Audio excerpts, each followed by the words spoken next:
what I want to really talk about is the federal grant program. And I don't know how many people on this call have already applied for it, but if you haven't,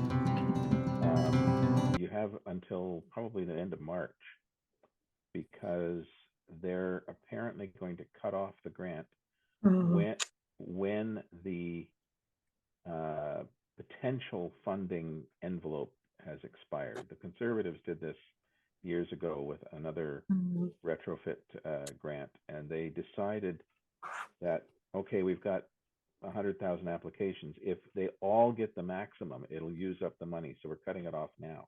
And they mm, never did use the maximum, and they never did put the money back.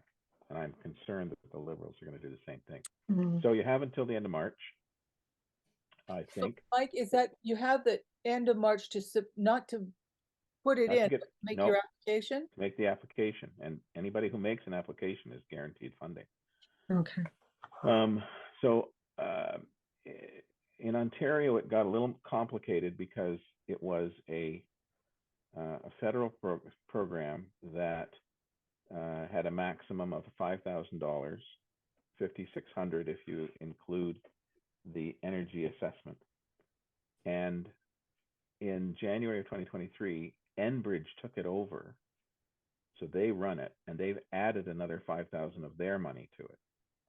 So there's a total of 10,000 available if you apply through Enbridge. But in order to apply through Enbridge, your home has to be already heated with natural gas. And this doesn't have to be your own home. It can be a home that's rented, but it's got to be heated with natural gas. And by rented, I mean that you're the owner and somebody's renting from you. The process is pretty simple. You apply, and then you go and find, you got to do it yourself, but they give you a list, somebody to do a pre-retrofit assessment of your property. And they come to your house and they measure all your windows and measure this floor space and see how big a furnace you've got and see how big a air conditioner you've got, and do a blower door test to see how leaky your house is. And that assessment becomes the baseline for your energy retrofits. And whoever is the assessor will then make a list of things you could do to save energy. And that includes new windows, new doors, weather stripping, insulating, solar panels, new heat, new air conditioning, etc. All of which is potentially going to get you some money from the federal government, and it's the federal government and Enbridge, if together, if you are heated with natural gas now. So people, when I first looked at this, I said, well, geez, my furnace is only 6 years old. Why would I want to replace it with a heat pump? And my hot water heater is only 6 years old. I mean, why would I want to replace that with a heat pump? It just seemed not intuitive. The assessor came, heard me say that, and said, well, you could put some solar panels on, but I've already got solar panels and I can't put more on. He said, well, you can seal up some of the leaks. There aren't very many leaks. It's a pretty tight house, but I could seal up some of the leaks. And the windows are all good. So there wasn't a whole lot of benefit to me from this program. But when the forest fires saved me. So when the forest fires came, we could smell the smoke in the house and decided to upgrade our furnace filter. And our furnace filter is a rare size. A Canadian Tire doesn't stock in a really fine particulate filter. So I phoned the guy who installed the furnace in the first place and said, have you got any good filters for this? And he said yes. And I got to talking to him about the energy program, and he said, oh, you might want to change your natural gas furnace even though it's only 6 years old.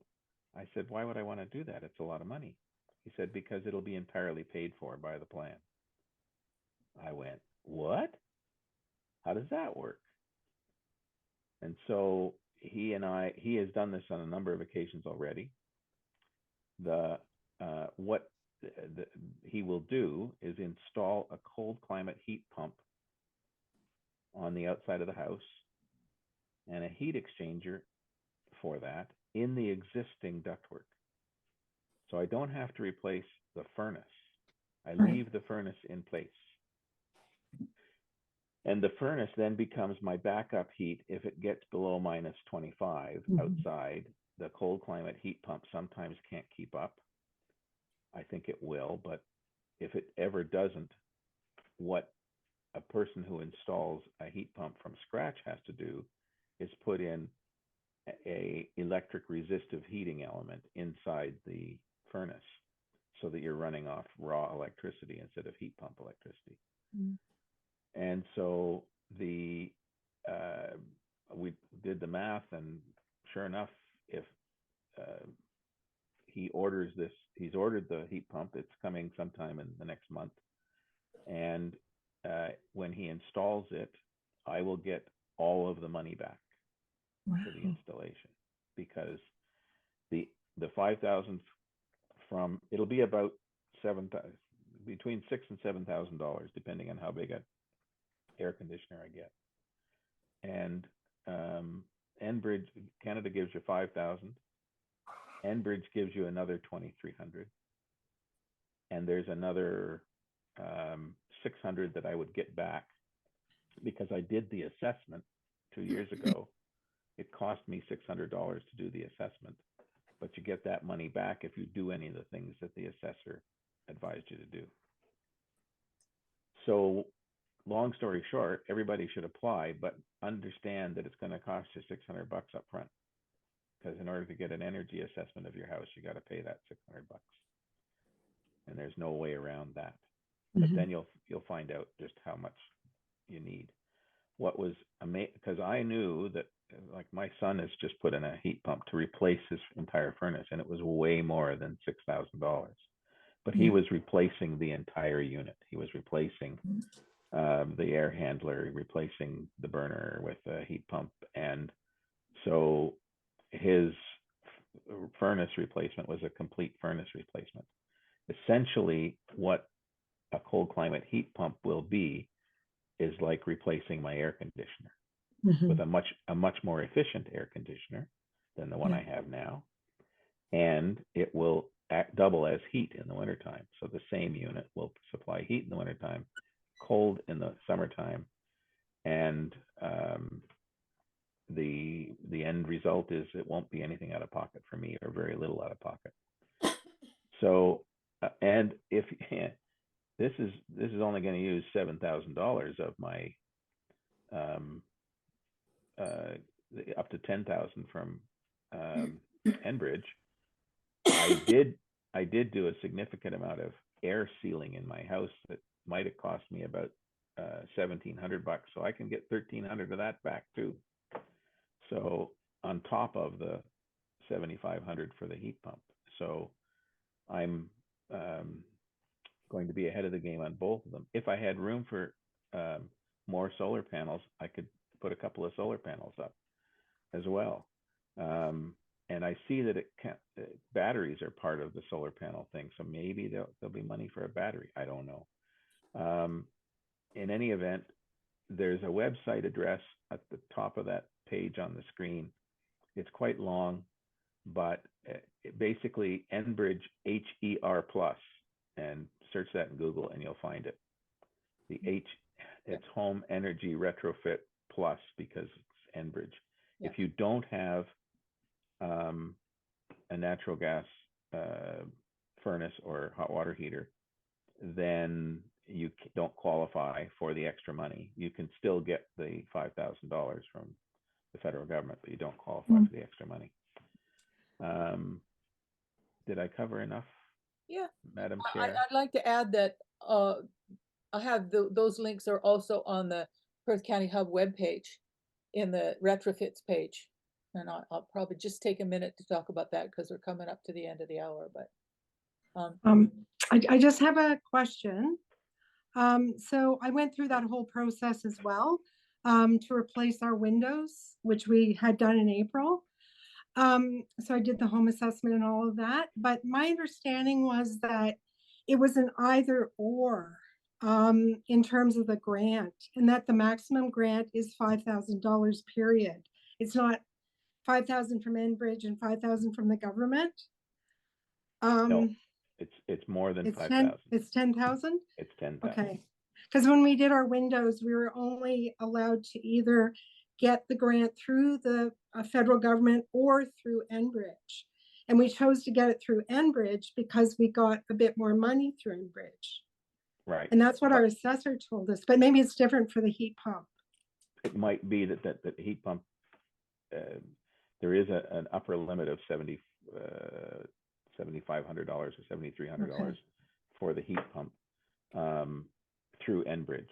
So that may be what you bumped into. But and there is an upper limit for the windows too on both of them. So you may you may have run into those upper limits, but there's nothing to say you can't have windows and a heat pump. Or windows and new insulation.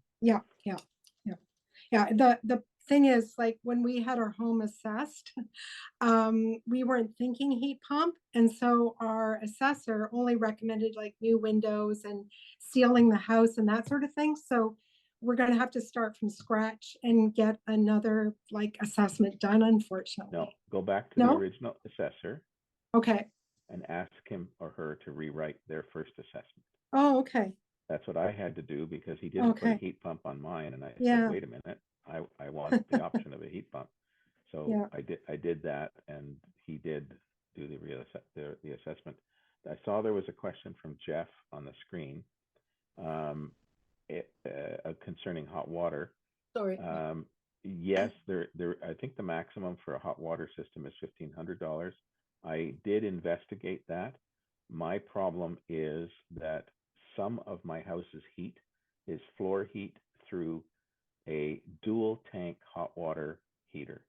So there's an upper tank that heats floors, just the basement floor and the sunroom floor. The rest of the heat comes from a regular furnace. And the bottom tank is what the potable hot water is in. And they don't make a dual tank heat pump. So in order to convert mine to a heat pump, I would have had to put a heat exchanger in between the two systems because the systems are independent of one another. And it was getting kind of expensive. And so I wasn't going to get enough back from the system, though I would have liked to have put in a heat pump hot water heater, and that is available. And also the second question from Jeff was, what was the name of the contractor I spoke to? His guy's name is Rodney Harrison. He's here in Stratford. And in terms of his CV, he told me that he put in all the heating for the passive houses that are being built down at the, what's the name of the little town just north of the 401 there? I can't remember it. There's a whole subdivision or a whole townhouse development that went in just recently that is a passive house development. It's the only passive house development around, certified. And he put in the heating systems for that. So that's good in my book. It's in Zora Township, but I can't remember the name of the town. The Ode also had a question. Have you ever heard of any condominiums applying for the retrofit as a whole community? So when I was looking at the website, the Government of Canada website now has a much bigger amount of money. It's $125,000 for the assessment and $175,000 for the equipment for bigger buildings, for condos, for whatever. So you might want to look into that. It's attached to affordability, but I'm not certain that it's necessarily affordability. So the Government of Canada website under energy, under the home energy program, is where you can look to see that stuff. I don't know if there's a way for a condo corporation to get a discount from a supplier on the blower door tests. Maybe they can get them done for $500 if you get 10 done. I don't know.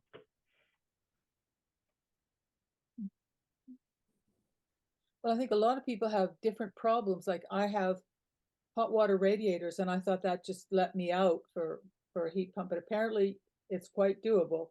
So I'll be reporting on that as I work on my project. And oh, I wanted to ask a question. Um, you know, when you say your heat pump can't keep up, now coming from old Pioneer stock and all of that, I'm thinking, what does that mean? Can't keep up? I mean, So I'm going to put on a parka and just suffer it out for a day or two, and then we go back to having a house, or what does that mean? so that means that by the building code, your heating system has to be able to maintain your living space at 21 degrees. And so by the building code, if a heat pump can't get it all the way up to 21 degrees because it's too cold outside, then there has to be a secondary heat source. Doesn't mean you have to use it. Mhm. It just means there has to be one. Okay. And so current cold climate heat pumps are, I think, limited to around minus 25. When they get below minus 25, they may not get warm enough inside to heat up the space you need heated. And so you would need a secondary heat source or to put on a sweater. Yeah. Okay. Got that. So if, you know, I have my radiators and other people have, and Mike has his floor radiators, and I'm sure you all have different, slightly different things that if you're researching this, that you're looking at. We have started a project on the Perth County Hub website. So far it's 4 pages. It started out to be 2 and it keeps growing. There's one on funding. There's one for landlords. There's one for just regular people with houses. And I forget what the other one is, but it's important. And it's a different kind of a project for us because it really looks like a dog's breakfast right now. If you go to the webpage and it says retrofits project, you'll see it's kind of a messy webpage.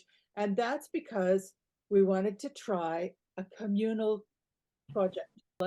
But our process is going to be on the web. You're going to see what we're doing as we do it. It was my idea. It could be a really terrible idea, but hopefully it'll be a good idea. We'll see. So anything that you have to say, you can go there, and there's a little place there where you can put in tips and links or whatever you think should be on the page. Each page has a little box up in the corner where you can put in your stuff. So it's a community project, and let's hope it works. So, and we'll try to clean it up in the next couple of weeks. And did we have any other questions? We did. We had one from Odin Elton. I was thinking about window replacement, and that might not be allowed under condo rules. So that's why I wondered about a whole condo community applying. Well, you know, that is a really interesting question. I mean, there are other condos around here who would be interested. If you check that out, you know, let us know and we'll put it up somewhere where people can find it. Okay.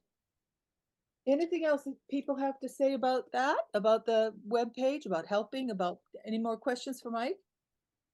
And then Catherine asks, oh yeah, do you pay upfront for the heat pump? And I think you did talk about that. Yeah. Well, for sure, the assessment you have to pay up front because they have to do 2 assessments. They come in before you've done the renovations, and they come in again after, and they don't want to be waiting 2 years for their money. So you give them the $600 up front. The heat pump, though, it's only a matter of months between the time you put it in and the time you're supposed to get the money. And it would be up to you to negotiate with the installer on how you want to pay the installer. I think we'll be able to pay him. So, but if the installer is willing to wait for his money till Enbridge kicks over, it'd be up to you and the installer.